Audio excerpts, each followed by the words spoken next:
Ayan mga kababayan ko, isa na naman pong success na operasyon po na ginawa po ng ating kapulisan.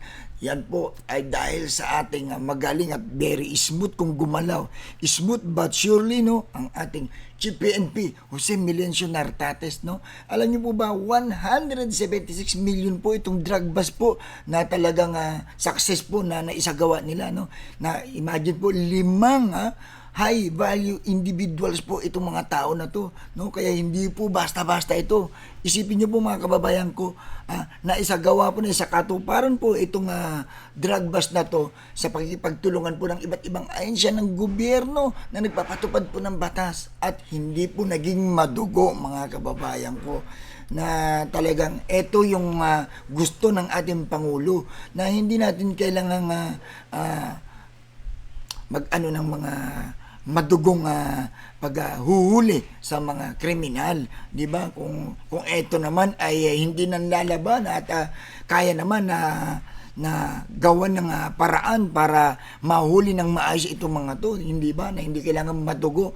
Pero sabi ko nga mga kababayan ko, nasa direktiba rin ho kasi yan, nasa pamumuno rin ho kasi yan kung paano nyo ipapatupad ang batas. Di po ba?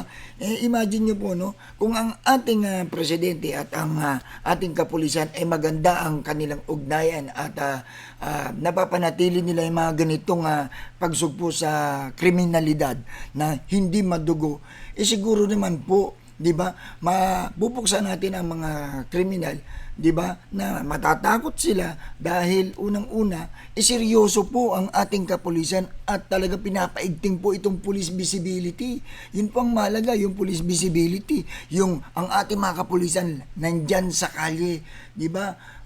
Nagkalat at talagang may mga ganito mga operation, nagkakandak sila ng mga operation lagi sa mga area na kung saan talamak ang mga bentahan ng mga droga, di ba?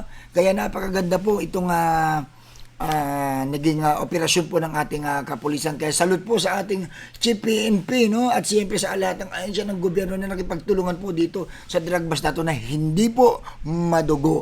Di po ba? So, abangan pa natin yung mga susunod na mga success na gagawin ng ating kapulisan. Suportahan po natin mga kapulisan, mga kababayan. Ito yung tama, yung maayos na paghuli sa mga kriminal. Hayaan nyo nang bunuin nila sa kulungan yung mga kasalanan nilang yan, 'di ba? Huwag natin ilagay sa kamay natin ang batas, 'di ba?